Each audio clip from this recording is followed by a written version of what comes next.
Greetings, punks, goths, metalheads, herberts, herbetters, Martians and subterranean folk. How you all doing? My name's John and welcome aboard. Well, today I'm going on a walk I've not been on for quite a few years now, and it's a site of an old industrial sort of centre near Oldham in Greater Manchester. Now the site is called Park Bridge. It started about 200 years ago, and the site comprised of all types of industry like coal mining, steel works. You know, there's a lot of stuff going on here, and sadly it was neglected. It became derelict, I think, in the 60s and 70s, and you know, it got really vandalised and became unsafe. So they did a lot of work on the old ruins to make it a bit more stable, and they've developed the whole area into a country park type thing, and it's a really nice area to walk through now. So I'm going to bring you guys with me. Shall we get going? Yeah! So I've got my old punk jacket on today. I just thought I'd wear this for a change. Some of you will know because I have mentioned in the past before I got into goth, I was into punk for quite a while. So yeah, this is my old punk jacket, and I'll be thinking I'm really tough today. Only joking. So this was a key site for the area in the Industrial Revolution, and eventually it went into decline and disuse. But we're going to have a look round today and look at the old ruins, because I love that sort of thing. I mean, people talk about the Industrial Revolution. It was good in many ways, but it was also a very cruel time, and a lot of people suffered: women, children, child labour. And there was a hell of a lot of suffering. So the main people who benefited in the Industrial Revolution was the middle classes. So it wasn't the poor people, it was the middle classes making money off their suffering. So I just bumped into someone on the way up here, one of my viewers. It's always nice when I bump into one of my viewers. And he said he'd done a lot of walking after watching my videos, and that's so nice, because that's one of the main things I'm doing this for, to inspire other people to get outdoors and enjoy the natural world for their physical and mental health. Now, in the last video I did, I was talking about my new drone. I was saying I wanted to name it. Now, this guy who I met, he gave me a great name for the drone. So therefore, I shall name my drone the Goth Moth. I just got someone walking by looking at my patches on my jacket. Looking a bit puzzled. I'll just show you which one. That one down there. That's one of my comedy patches. I just put that there for a laugh, really. Some people don't get the humour. So where we're walking at the moment, this is one of the many trails, and it is really nice what they turned this former industrial wasteland into. It's nature's taken over everywhere, and very popular with dog walkers and just people going for a walk out or a picnic. And I love this sort of idea. Sadly, it may be going into decline again. Now, I think the countryside rangers are still active here, you know, keeping the area in good nick. But there was a little museum here, visitor centre, and that's been closed for number of years now, and there was a cafe here, and that's been closed for a number of years. Victims of cuts, and that is such a shame, because I used both of those in the past, the little visitor centre museum and the cafe. Always a bit sad when these places go, because it was actually popular. Probably just wasn't raking in the amount of money that people were after, sadly. So if you live fairly locally, I do recommend you come to Park Bridge if you've never been here before. It's a great place for families. You know, bring your kids, have a picnic. I did when my daughter was younger. So here's the first relic of the past. So here's the first information sign here.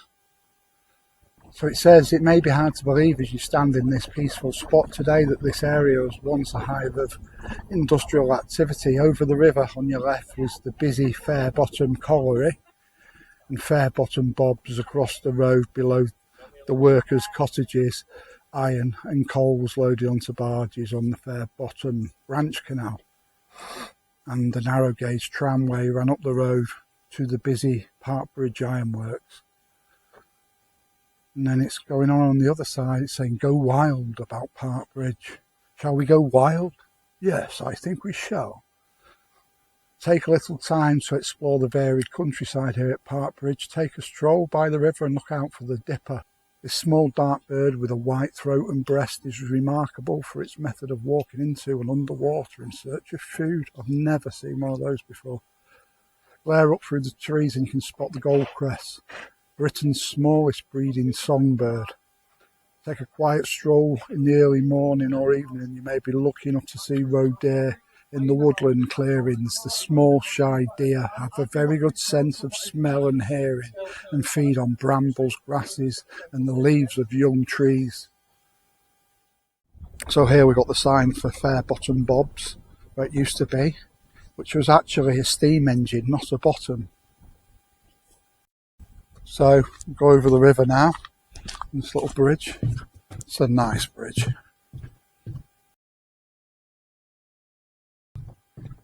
I like bridges like this.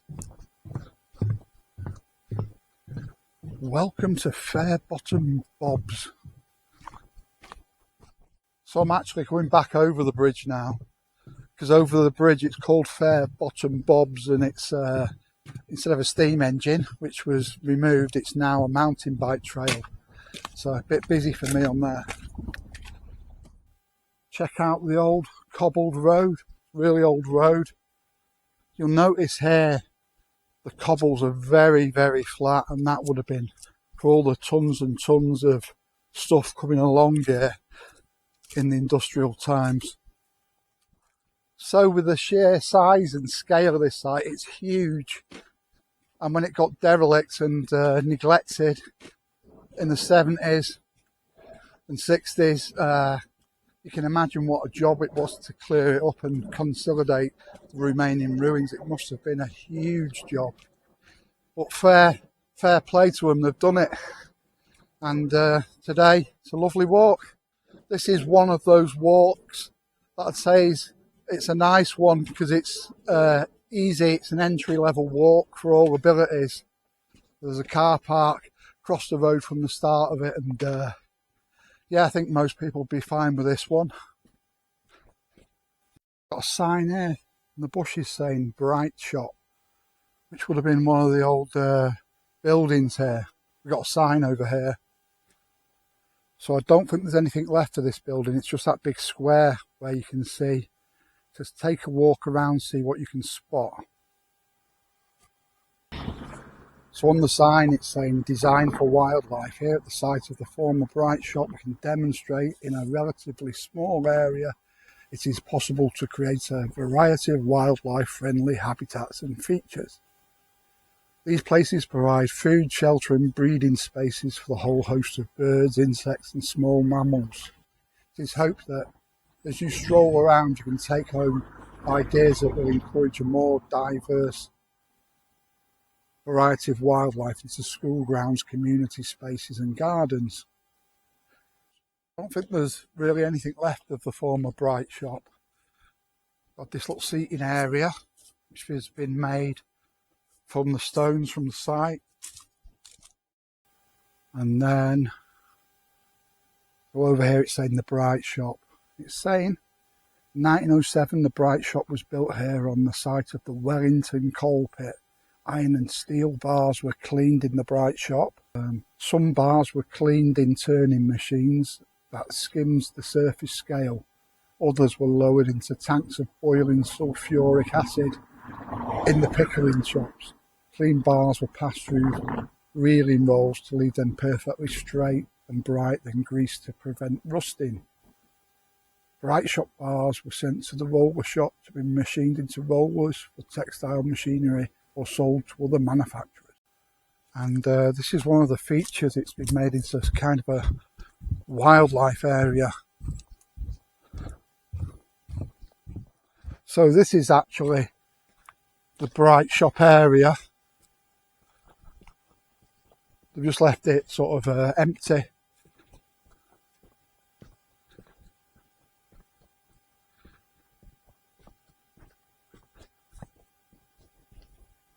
this strange brick thing round.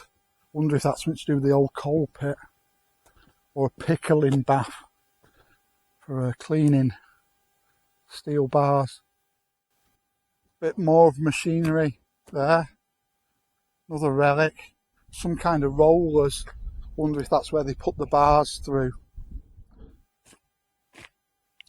Just crossing another bridge now. See, all this water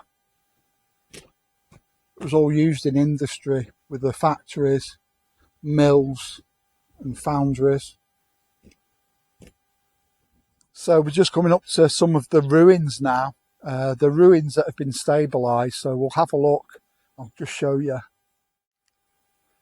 Got a cool little bat sign here. Good to know. I'll tell my daughter she can come here with her bat detector.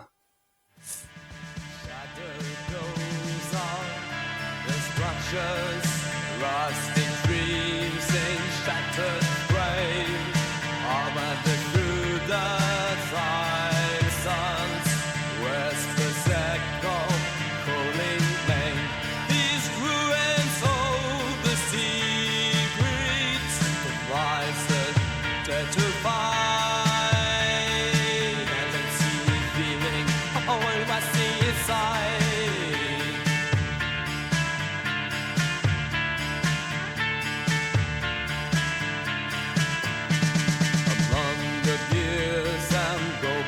Stone, ghostly figures roam alone in the twilight's haunting glow.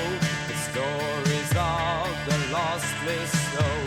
These shadows sing of heartaches in echoes sharp the past awakes.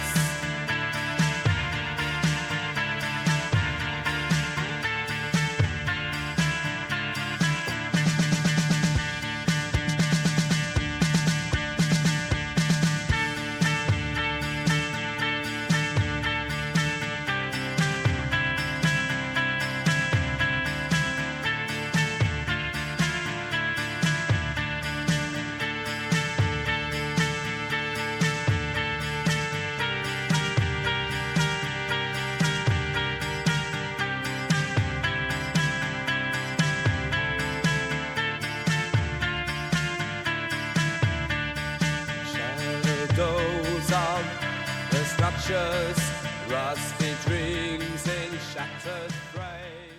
This is the area where most of the ruins are, where I am now. I've been wandering around looking for information, but I can't find any. But there's like a higher terrace higher up with a chimney, and I think there's some information there, so we'll go and have a look. So I've actually found the nearer information board, so we'll go and see what these ruins were. Right, so the area where I've just been walking around, that was actually a huge cotton mill. Doesn't say a lot about it, just that it was a cotton mill, but there's a picture of it. It's got a bit more about the wildlife, talking about butterflies. I've seen butterflies here. The green woodpecker is in this area, and the great spotted woodpecker. So yeah, so it was a cotton mill basically. But there's another shot of some of the ruins. Kind of a bit castle-like, isn't it? So look at this big old building here. Heritage Centre, main entrance further along. Sadly, I think this is the building that was shut, and it had so much information.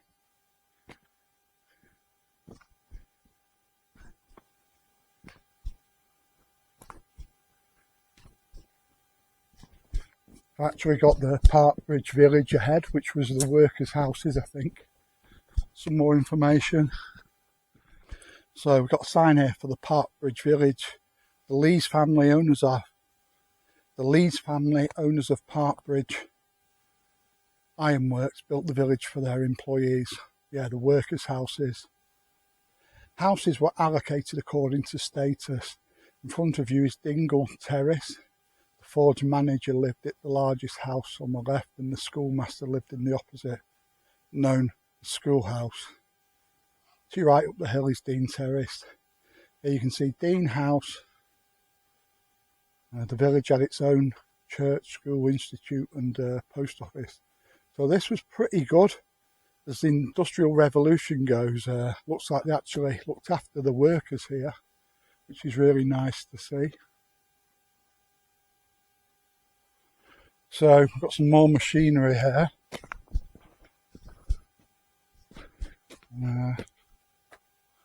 This was the old Heritage Centre, and this had so much information about it. Yeah, it's closed, sadly. What a shame. It's a real shame, that. So I was just reading a sign and it was saying where I'm standing now, this was a huge iron and steel roller workshop, and the whole place was busy with trams, and it's just a hive of industrial activity. This does look like one of the industrial places where they did look after the workers, which is so nice, because not everyone's horrible. Not all bosses are horrible, so that's nice. But I'm just reading, there's more wildlife stuff around there, and it's saying in this area you get bats and owls, so that's really cool. So the Goth moth drone is having a little rest as well after all that flying it's been doing today. So Park Bridge is a great place for me as a goth, because it covers a lot of things that I like. It covers being outdoors, walking in nature, so lots of wildlife here, and it's got really cool old industrial ruins, and I think there's something very gothic about old industrial ruins, and yeah, I love it. The only downside today was that the visitor centre and cafe was closed, and that's really sad. Why have they shut it? I mean, the cafe and visitor centre was run by volunteers who were doing it for free, so they weren't paying out wages as such. And it's nice to be able to go and get a can of pop or a cup of tea or coffee and something to eat.